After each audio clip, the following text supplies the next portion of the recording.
Hello, everyone. Welcome to the Fast Break. I'm Chad. I'm Giorgio, and today we're gonna be talking about NBA, man. We're going to be talking about the NBA.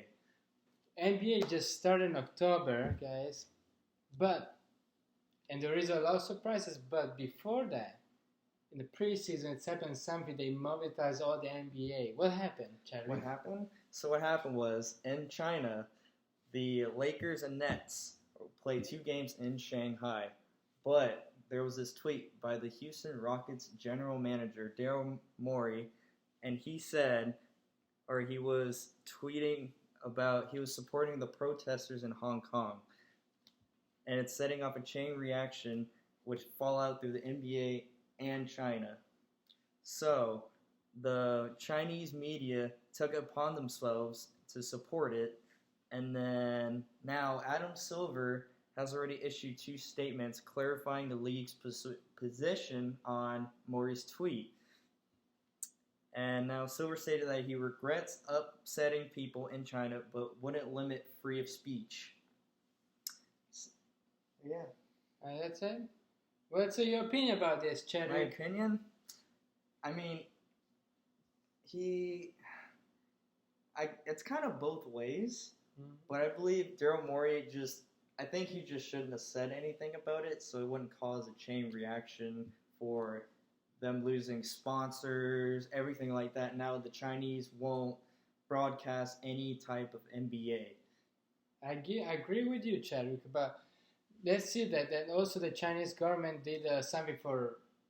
It's like this tweet is not only from Mori, but it's like from NBA. So that's their point of view on this. So NBA is against us, but still, like I agree that then sometimes when you use social media, you need to pay attention what could be happening, because I understand that you want to give a message, but when you are a prestigious person, a lot of people knows you, you need to keep it down, your thoughts.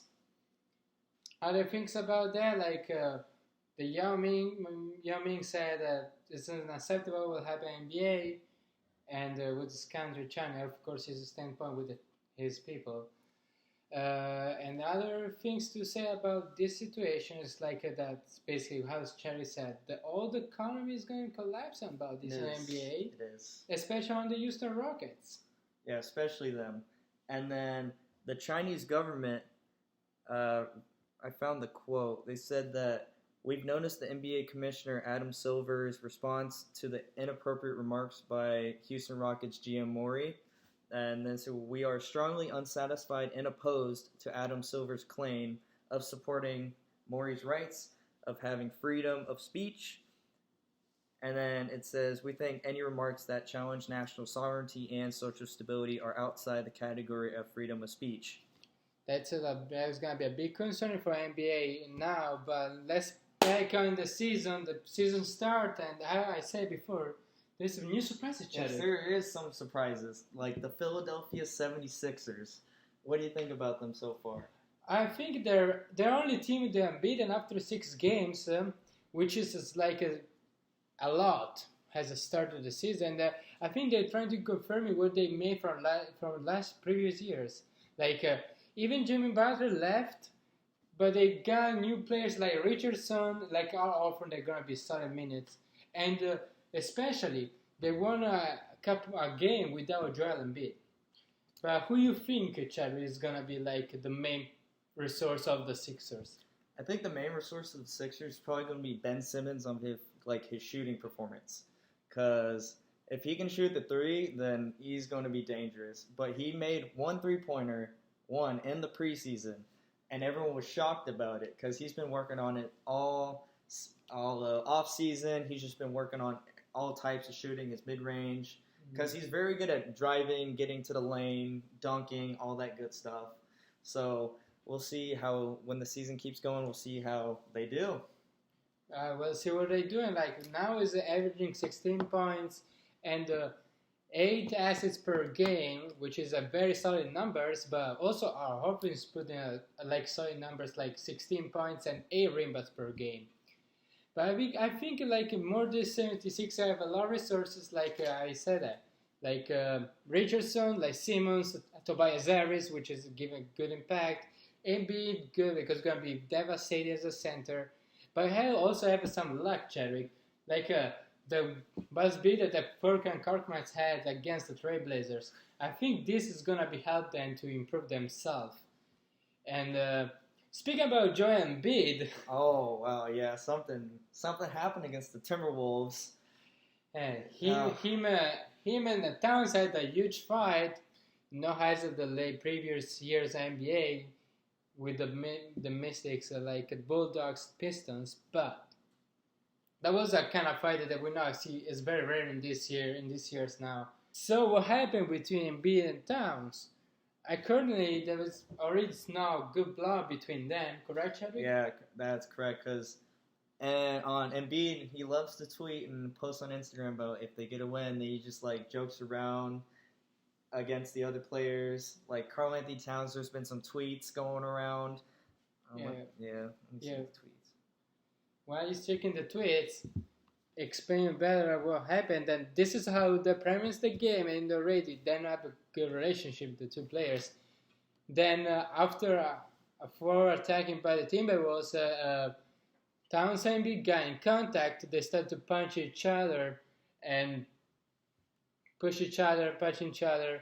They basically have this huge fight. And what happens, like also Ben Simmons tried to stop them as all the players and the coaches. That was pretty crazy. And at the end, if you see that, Chadwick, Embiid was cheering up with mascot. He was, yeah, the Embiid was. So the tweet that all started it was, well, it said Embiid said the Sixers beat the Timberwolves. And then after that, Joel quickly posted, "Great team win. I was raised around lions, and a cat pulled me tonight. LOL, LMAO, at Jimmy Butler. I miss being part of the third stringers. I got his mom giving me middle fingers. That's some serious real estate." Hashtag fight night. Hashtag I ain't no bitch.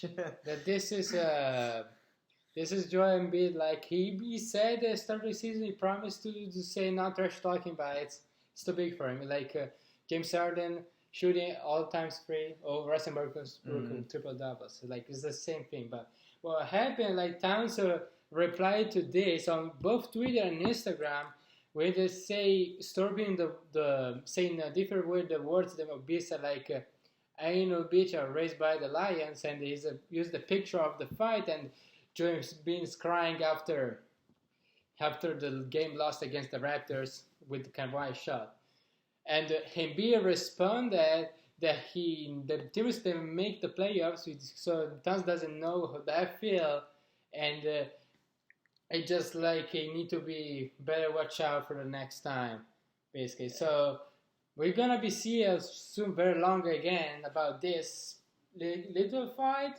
This fight is gonna be continue over. I can't wait to see the next Timberwolves Sixers game. Yeah, I can't either. It's gonna be crazy. I wonder what those ticket prices will be. See if there's gonna be another fight. Oh, another thing, like both players at the end of the game got suspended only for 2 games, which is a very few games of what they showed up. Yeah, that is real low. I'm surprised that the NBA should at least suspend them for at least 5 games, because that was a serious fight, and then that could encourage even more throughout the season, knowing that, hey, since I can fight now and only be suspended for like 1 to 2 games, like Embiid and Towns. But even Ben Simmons, he was in it too. He put Karl Anthony Towns in a chokehold when everyone was on top of him, and then he got no fines, no suspension, no anything. So I don't know how the NBA is going to, if it happens again, I don't know how the NBA is going to take it. What I think, Chad, could be like the NBA is going to be more getting serious like, because maybe they didn't expect it going to be happen like after the 4th game of the seasons, like it's just like insane and crazy.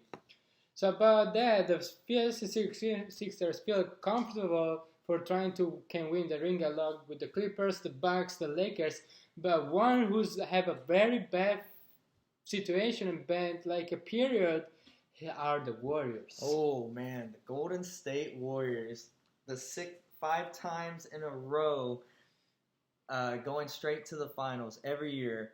But now they are 1-4 this season. Why 1-5. 1-5. They're 1-5. 1-5. See, that's even worse. So, what's going on with the Warriors? I guess since during the aperture they didn't try to get some replacement like with D'Angelo Russell, and we don't care about Cousins the better because it wasn't affect the team. But think about the injuries. Oh. Okay, Durant got hurt, so it didn't permit them to the Raptors. But now he's gone. But also Klay Thompson tore his ACL and maybe gonna be skipped all the season this year, and he probably do. And it has been confirmed that Klay Thompson is not playing this season. So this is gonna be terrible. This is how they were started, but they had D'Angelo Russell, they had also Kyle Stein, Burks, and Glenn Ramsey, which are solid bench players. But also they lost Sean Livingston and Andre Iguodala, so it cannot be like the same team as previous years. And Steph Curry tried to hold back. Steph Curry would try to lead the team, but Andre Iguodala, he was the heart of the team, and they got rid of him and sent him to the Memphis Grizzlies, which I think that was like the main point of them saying, we just want to win. We'll do anything we can to win. We just need to find better people. Since Iggy's going to be he's 35 or something like that. He's getting up there in age. So, but he was the one making the big shots during games, keeping them in it. And now, since he's gone, it's only Steph Curry right now since Klay Thompson's hurt. And D'Angelo Russell is putting on an okay performance right now. But do you know what happened to Steph Curry? I guess he broke his hand and is out for 3 months, which is terrible for the Warriors. It's basically say, okay, guys, I'm gonna be thanking the other players, like teams like the Suns of the time, like the Grizzlies, the Bulls, the Knicks, try to tanking. But we'll see who will respond because now they're trying to to give more experience with their playing, like Pascal, Poole, which are 2 rookies, but they can, with this experience, can be more important in future.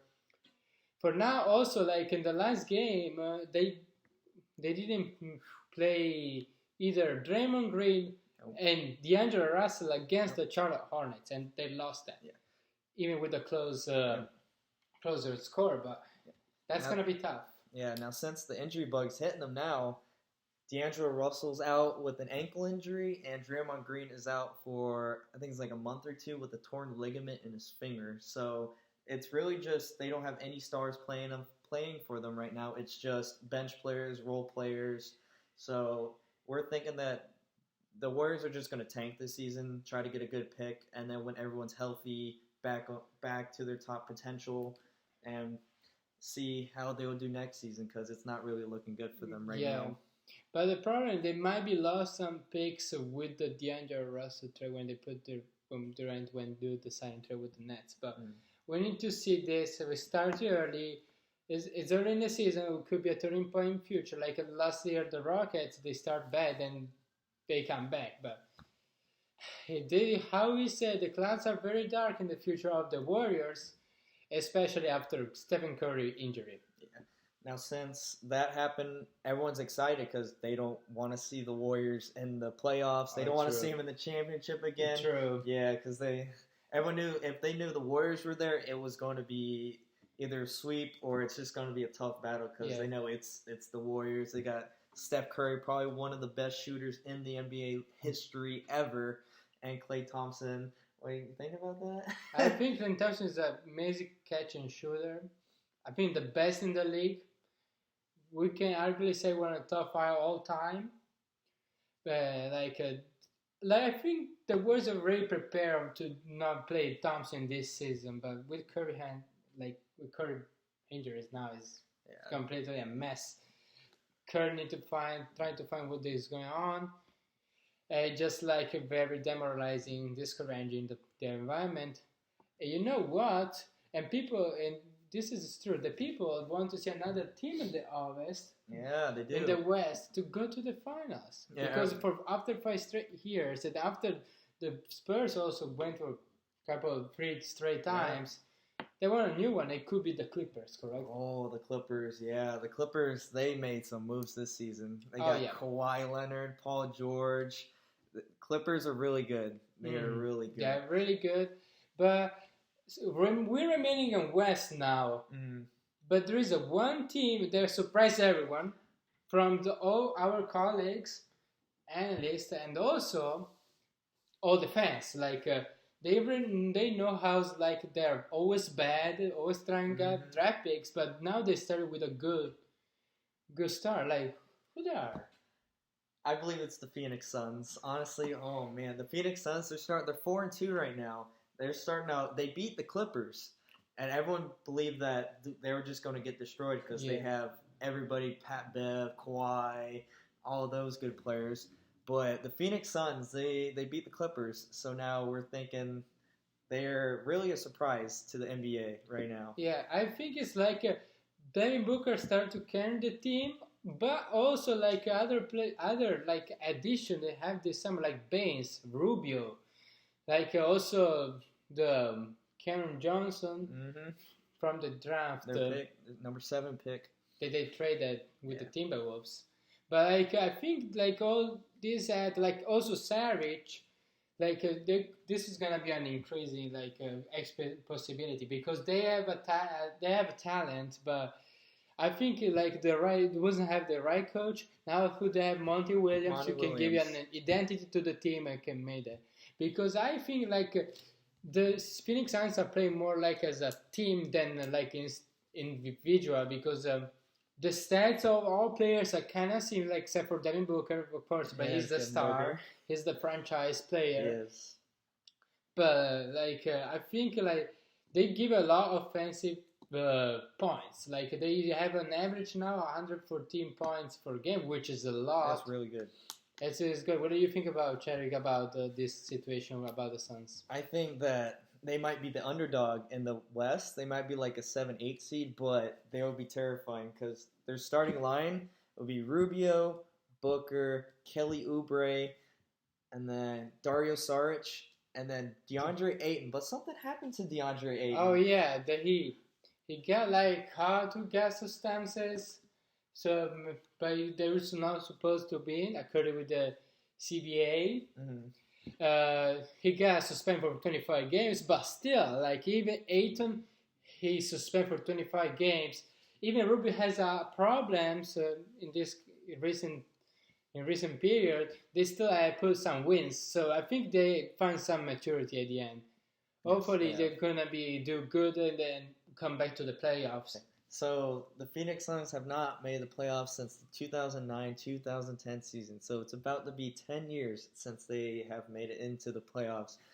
But still better than the Kings. Yeah, still better than the Kings. Kings just man, they have a lot of young talent, but they just got to put it together and then. Maybe Luke Walton wasn't the correct deal. Yeah, I don't know if Luke Walton was. Because that whole situation with the Lakers, how he wouldn't play Lonzo Ball in the fourth quarter when they really needed him, stuff like that. Just bad rotations. Yeah, but we'll see now. We'll talk about the Suns with a high mass topic. The next upcoming games maybe can help us to see like what's the identity. Don't matter the difficulty of the teams. We say we just see like. If they keep going like how they do now and maybe come back to the playoffs after 10 years. Yeah. And off topic, what did you think? Who could be the underdog in the East for now? Underdog in the East? Ooh, that's a tough one. So what I think who the underdog in the East is, it'll probably be the Atlanta Hawks. I'm guessing because they're 2-3 right now, but Trae Young He's been dominant right now, but he got injured. So, I mean, they have other pieces like John Collins, Kevin Werder, even Alex Len. Alex Len he's underrated, but he's been trying to get his shooting up, just like his defense, stuff like that. So, don't forget about the rookie Cameron Reddish. Oh, Cameron Reddish. And also DeAndre Hunter. Oh, yeah, DeAndre Hunter. And Kevin Werder, even sophomore year. There's a very young talent.